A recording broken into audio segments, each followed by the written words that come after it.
In today's video, we're going to talk about the true history of tea. Now, this fascinating book I came across because someone asked me what the history of matcha was, and I was curious, so I looked it up on the internet. As it turns out, there's more to it than just matcha when it comes to the history of tea. Obviously, matcha, for those of you who don't know, is ground up fine green tea. But what you might not know is that there are a variety of other teas made from the same plant, the camellia plant. In fact, there are two versions of camellia plants, the Assam and the Cineus camellia, which I'm sure I'm pronouncing that incorrectly, but I'll put the full name down below. In any case, from everywhere from white tea to matcha to chai to green and black tea, all of those teas come from the same plant. And I figured it'd be fun to make some tea as we're talking about the book. So today, let's make some chai. I have with me the Republic of Chai full leaf tea. Just going to have a spoonful of that. A bit of hot water.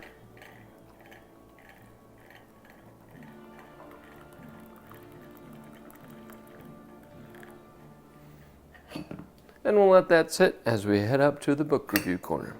On our way up there, let's check out a map to sort of show you where tea originated and how it got to where it is today. This map is brought to you by the National Geographic. So tea originated in the Assam region of India. From there, it spread throughout China to Tibet and Mongolia, as well as the Korean Peninsula and Japan. It also spread from there into Russia, as well as the Arabian Peninsula. Later, through trade, it spread into Europe, and through further trade, it spread across the ocean into America. Many, many years later, it started growing in East Africa. And today, people all over the world drink tea. All right, let's head to the book review corner.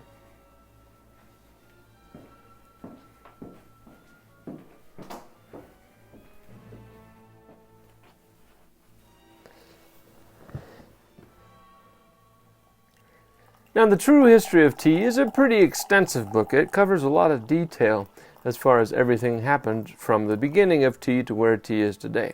I won't have time to finish the entire book and cover all of it, but I do want to give sort of a broad overview of what the book is about. So people have consumed tea for at least 2 millennia, and the earliest recordings of somebody consuming tea are about the 1st century AD. At the time, a Buddhist monk from China who had been studying in India was traveling through the Assam region and was attempting a 6-month meditation inside a cave. As the story goes, he was having a difficult time staying awake until he discovered that some of the locals had used this particular plant to stay awake. Some people took the leaves, plucked them right out, and chewed them up with some salt, while others put them in a small cake with some ginger and other spices, and then would mash that all up into a fine powder and brew it in water. This particular Buddhist monk used his tea to meditate for those 6 months. As the story goes, he meditated for those 6 months, and it was so long that his shadow stuck to the wall of the cave. Take that story for what it's worth. But knowing this, a lot of the Buddhist disciples of that particular Buddhist monk began to carry around packets of tea. These tea cakes with those spices they would use whenever they came across a place where they wanted to meditate, as a way of helping them stay awake. Thus, as Buddhism took hold in China and spread across the nation, so did tea. While the flavors of that tea might have sounded a lot like chai, it would have looked a lot more like matcha. In any case, as tea took hold, many people began to grow and farm tea leaves all across the area near Assam in China. As the tea industry really exploded, the Chinese Empire sought to make a profit off of tea, initiating a tea tax. That tea tax would be used in later years to fund the purchase of nice horses. You see, China, although being advanced in many respects, was constantly under attack from different tribes who rode on strong horses. China possessed weak horses, but their neighbors to the north, the Mongolians, possessed strong horses. So in the Song dynasty and later the Ming dynasty, the Chinese Empire nationalized a lot of farms. This made working in tea a lot less desirable than it used to be. Many people loathed and lamented having to work, but the Chinese government felt that it was in their best interest to take the tea and then trade it to the Tibetans for their stronger horses. Thus Tibet became another one of the early nations to acquire tea, adopting both Buddhism and tea practices quite rapidly. What's interesting about Tibetans' adoption of tea is that their tea looked a little bit different than the tea that was being served in China. As it had been dried in China and then stored and sealed up in bags to be transported to Tibet, over that long journey across the mountains, the tea would ferment, and by the time it was sold in Tibet, it was a brown tea. Some Chinese farmers became wise to this, and they developed their own version of fermentation, which is how we get oolong tea, a half-fermented tea. They figured out a way to, after drying the leaves out, ferment them slightly, and then stop the fermentation through the use of fire. After years of conquests and a couple occupations, the Mongolians really wanted to trade with China, but the Chinese were still upset about being invaded. So the Mongolians went to Tibet in order to meet with the Tibetan leaders. At the time, there was Buddhism across Tibet, and many of the Buddhist leaders were known as lamas. At that time, the Tibetans believed that there was a particular lama, the head lama, who had been reincarnated 3 times. And this third lama went to visit with the head of Mongolia. The Mongolian ruler referred to this lama as the Ocean Lama, which in Mongolian is translated the Dalai. Thus the title of the Dalai Lama was born, and it's all connected to tea, very interestingly enough. Mongolia was slow to adopt tea, but through Mongolia, later Russia adopted tea. Roughly the 15th century, Russia had achieved its independence from the Turks, and as such they wanted to invest in trading with China. So they sought the Mongolians, and through trade with the Mongolians were eventually able to reach China and begin trading in things like porcelain and silk for the Russian furs. Russia, like Mongolia, was slow to adopt tea. In fact, they weren't even familiar with tea until that first visit. Tea took a while to take hold in Russia, but when it finally did, Russians were responsible for the creation of the samovar, which you may have heard of if you've visited an Arabian country. It became very popular when tea made its way over to the Arabian Peninsula. But lo and behold, it was created by the Russians to make a particularly strong brew of tea. Since we're on the topic of the Arabian Peninsula, let's talk the Arabian nations / Islamic nations as well, and China. Throughout the centuries, Arab nations and China had a lot of skirmishes. But in the 14th century, a lot of Arab nations wanted to trade with China. They would trade spices such as frankincense and myrrh for China's porcelain and silk. At the time, tea was not a hot-ticket item, but it became so quite quickly. The reason has to do with Islam. At the time, coffee had already integrated itself into a lot of Islamic countries' way of living. But Islamic leaders felt that coffee and tobacco as well were impeding on the religious lives of many followers of Islam. And so they turned to tea instead, which could be integrated into their daily prayer rhythms. Just as Buddhism helped tea spread throughout China and Korea and Mongolia and Tibet, Islam helped spread tea throughout the Arabian Peninsula. Many Islamic nations preferred the strong method of brewing tea from the Russians, however, instead of the way that the Chinese or the Japanese brewed tea. And speaking of Japan, Japan had been introduced to tea about the 10th century. A couple Buddhist monks from Japan had traversed the ocean, gotten a little sick on the way over, but had discovered tea among the Chinese monks. They brought that tea back to Japan and planted a few gardens, but it was quickly forgotten, until 2 centuries later, yet another Buddhist monk from Japan went to visit the Chinese Buddhist monks and rediscovered tea. Once he returned to Japan, Japan at the time was facing a lot of sickness among its citizens. So that particular Buddhist monk met with the Emperor of Japan and determined that at the time there was this belief that if you had all of the tastes, you would be healthy. They believed that their cuisine was lacking the taste of bitterness, and tea provided that bitterness. Thus, once again, Buddhism, as well as a tinge of health, played a part in the spread of tea all across the country of Japan. Now, Japan is well known for its rituals, and sure enough, as soon as it became popular to drink tea, there became a whole song and dance to the preparation and consumption and experience of drinking tea. The most famous of those tea preparers, Senrikyu, in the 16th century, was particularly well known among influential leaders in Japan. Senrikyu was quite popular among Japanese dignitaries, but was quite unpopular to the Japanese emperor. The Japanese emperor of the time was jealous of Senrikyu and sent an army to kill him through crucifixion. In the sight of the emperor's soldiers, Senrikyu prepared his last tea ceremony in front of his pupils, then committed seppuku. Now there's more to the story of tea in Japan, but for a moment, let's move to the European continent. In the 14th and 15th century, the Ottoman Turks had blockaded the transit route that ran from China to the Mediterranean. Europeans were particularly fond of porcelain and silk, much like the rest of the world. So several of those nations began creating seafaring troops to adventure across the ocean around the tip of Africa and arrive in India and China for trade. The first of those nations to make the trip was Portugal. And after receiving a pretty cold welcome from the ruling authority in India at the time, decided to move further on into China. Along with acquiring silk and porcelain through trade, they also acquired tea and returned it home. In its early days in Europe, tea was a luxury among other commodities. In the following years, both the nation of the Netherlands and Britain created their own navies to travel around Africa and land in China. From there, they would go on to create tea production in China, Java, and Japan. So at the same time that Senrikyu committed suicide, there were Portuguese, Brits, and Dutch in Japan trading tea. Not only was the Japanese emperor jealous of Senrikyu, he was also particularly irritated with the Portuguese and their pride. At the time, the Portuguese had sent several Christian missionaries to the nation of Japan, and Christianity was spreading at a pretty rapid rate. But the Japanese emperor, in his anger,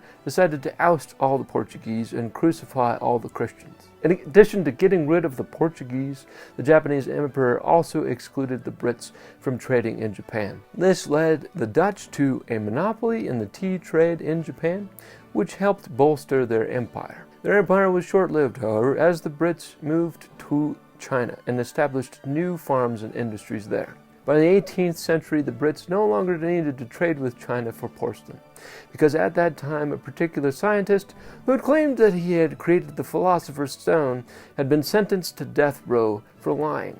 In his efforts to try and come up with the philosopher's stone, he figured out a way to recreate porcelain.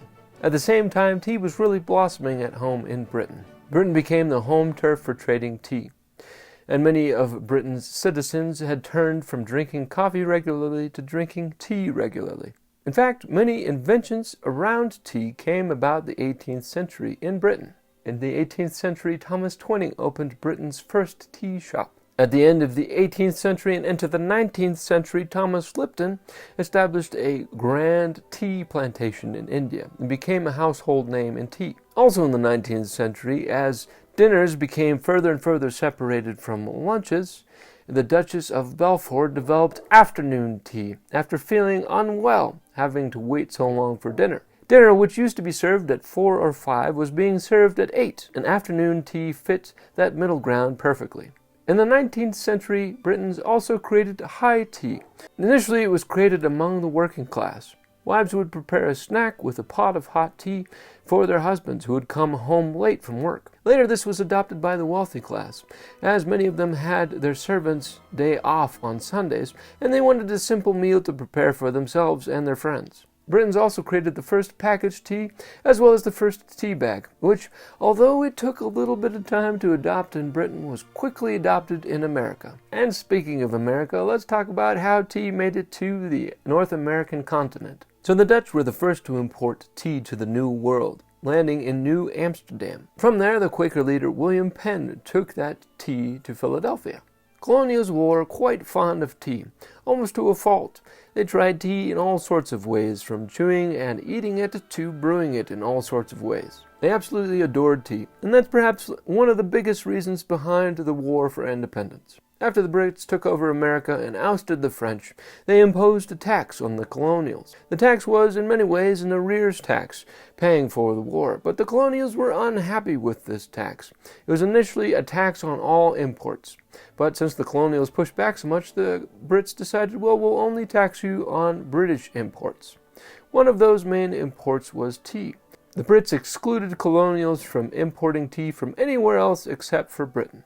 Now, the colonials found other ways to import tea illegally from other countries, but the law of the land was that they were only supposed to import tea from Britain, and Britain was cracking down on them hard. Colonials attempted to push back on Britain by boycotting a lot of the goods that were being shipped. And at that time, when it came to shipping tea, there was a prescribed time between when a boat was docked in the harbor that the tea had to be unloaded onto shore. Otherwise, it didn't have to be unloaded at all and didn't have to be paid for. So the Brits sent increasingly more and more ships of imports in an effort to force the colonials to accept their goods.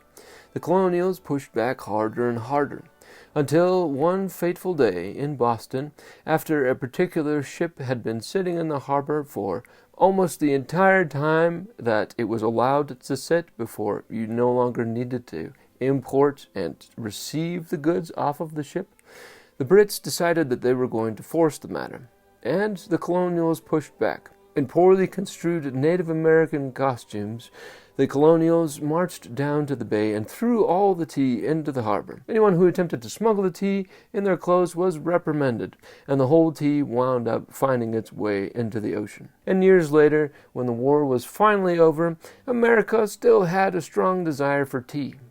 But they desired to acquire tea in their own way. So, several entrepreneurial individuals decided to create ships that would transport tea across the ocean. But they needed to be particularly fast because the distance was great between them and China. This was the age of tea clipper ships, particularly fast and particularly beautiful wooden ships that would later compete with paddle steamers on their way to picking up tea. What would have taken 8 months to transport tea from China to America would only take 3 to 4 months on a clipper ship. These clipper ships not only spread across America, but also to Britain. Britain acquired several clipper ships before the Civil War in America, and then during the Civil War in America, Britain created their own clipper ships to transport both tea and opium. And speaking of opium, let's return to Britain. During the 18th century, Britain was facing a war with some other European countries. And at the time, they had been trading with China silver for tea. Formerly, they had acquired that silver by trading sugar with Spain, but in the middle of the war, they decided to change direction and trade instead with India for opium, and then turn around and trade that opium with China for tea. Chinese citizens got addicted to opium. Eventually, it got so bad that the Chinese emperor decided that they no longer wanted opium. They wanted Brits to stop trading it. The emperor at the time ordered the Brits to drop their luggage and leave. Instead, the Brits sent a naval army to capture a town in China and later forced the Chinese to hand over Hong Kong, as well as a couple other port cities. Eventually, though, the Brits sought other options and wound up taking some plants from China and replanting them in India. During this time, a handful of British explorers on a trip to the Assam region discovered tea plants in their native habitat. As tea had made its full circle around the globe, it finally arrived home. Tea grew quickly in Assam, Calcutta, and other neighboring regions of India. It made Lipton a household name, as mentioned before, but it also put India on the map of tea production. Eventually, India overtook China as the prime exporter of tea to Britain. And in yet another twist of fate, tea seemingly returned to its roots once again. During the 19th century and into the 20th century, Britain desired to make a cheap black tea. To their chagrin, this cheap black tea tasted terrible unless it had a lot of sugar and other spices. This was the impetus for the new wave of chai tea. While that was how chai was reintroduced to the world, these days chai is made with high and premium grade black tea mixed with different spices such as ginger, cardamom, and so forth. which is quite funny because now we've gone full circle, returning not only to the region where tea was grown, but to the method in which tea was prepared. All that to say, the history of tea is full and exciting. I'd highly recommend you check out the book if you haven't had a chance already, even if you're not a large tea drinker. It's truly fascinating in the scheme of world history. With that said, if you like this video, please give it a big thumbs up, and if you haven't done so already, subscribe down below, and I will see you in the next video. Totally.